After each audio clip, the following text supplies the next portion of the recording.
Assalamu alaikum, dear students. A very good and pleasant morning to all of you. Hope you all are doing well. Dear students, यहाँ तक हमने पढ़ा कि जो सोहराब है उसको बहुत बेचैनी हो रही थी अपने बाप से मिलने के लिए, तो उसने अपनी माँ को बोला कि मैं अपने बाप को ढूंढने जा रहा हूँ। पहले तो उसकी माँ ने बहुत मना किया, मगर जब उसने बहुत ही ज़िद लगाई तो उसने उसको एलो किया, बोला अच्छा ठीक है जाओ। तो जो ही अब वो जाने लगा तो तन्मय ने बोला if you must go I want to tell you something sad Tanmay ने बोला चलो अगर आप जा ही रहे हो मैं आपको एक बात बोलूँ पहले। The precious stone you wear on your arm was given to me by your father. If you find him show it to him and he will know who you are. उसने बोला जो प्रेशियस जो कीमती वो stone जो उसके बाप ने उसको दी थी, बोला था कि जब मेरे यहाँ बेटा हो तो उसके आर्म पे बांधना, बोला यही दिखाना तो वो खुद पहचान जाएगा कि ये मेरा बेटा है।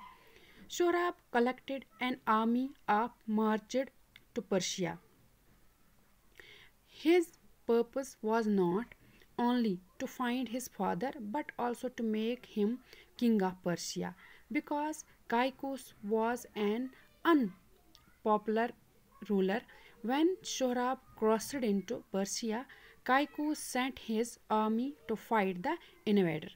तो शोराब जो अपनी आर्मी लेके गया पर्सिया में दाखिल हो गया, तो उसका जो मकसद था वो सिर्फ अपने बाप को ढूंढना नहीं था, वो चाहता था कि वो पर्सिया पे राज करे, वो पर्सिया का किंग बने।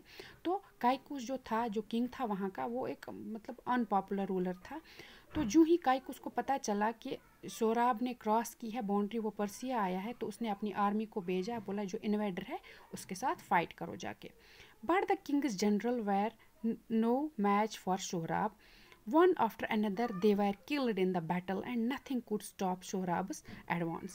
तो जो ही सिपाही उसने भेजे तो कोई सोहराब का मुकाबला नहीं कर पाया, एक एक करके उसने सबको मार डाला। तो वो पर्सिया में दाखिल हो गया। The man that escaped went to the king and said, "Great danger threatens our country. Our generals have been killed by the young soldier who leads the enemy. Who is this? What is his name?" asked the king. "They call him Shohrab." The man said, "He fights like a lion, but our only hope now is Rustum."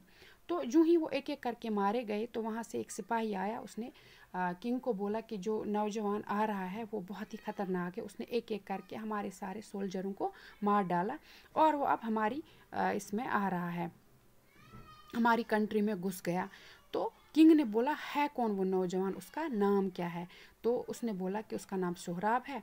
तो इनको अब एक ही उम्मीद दिखाई दी कि जो रुस्तम है सिर्फ वो ही उसका मुकाबला कर सकता है। Just then a Tartar soldier come with a message. It was from Sohrab. The message said, "I shall spare the Persia army if your champion will fight with me in single combat."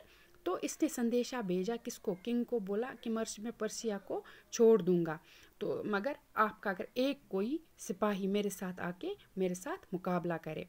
Send for Rustum at once, said the king. When he heard the message, Rustum was at that time away in a far-off village, sitting with his father. When the king's message reached him, he took leave of his father and hurried to see the king. तो रुस्तुम चूँकि उस time वहाँ पे नहीं था, वो गांव में अपने बाप के साथ रह रहा था। जो ही उसको संदेशा मिला किंग का, उसने अपने बाप को वहीं छोड़ के आ गया लड़ने के लिए। The king said to him, "a great danger threatens our country.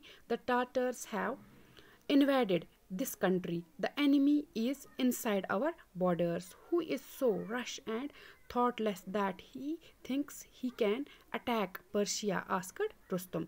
तो उसने बोला कि हमारी इस पर्सिया को बहुत ख़तरा है, जो दुश्मन है वो दाखिल हो गए हैं हमारे बॉर्डर के अंदर।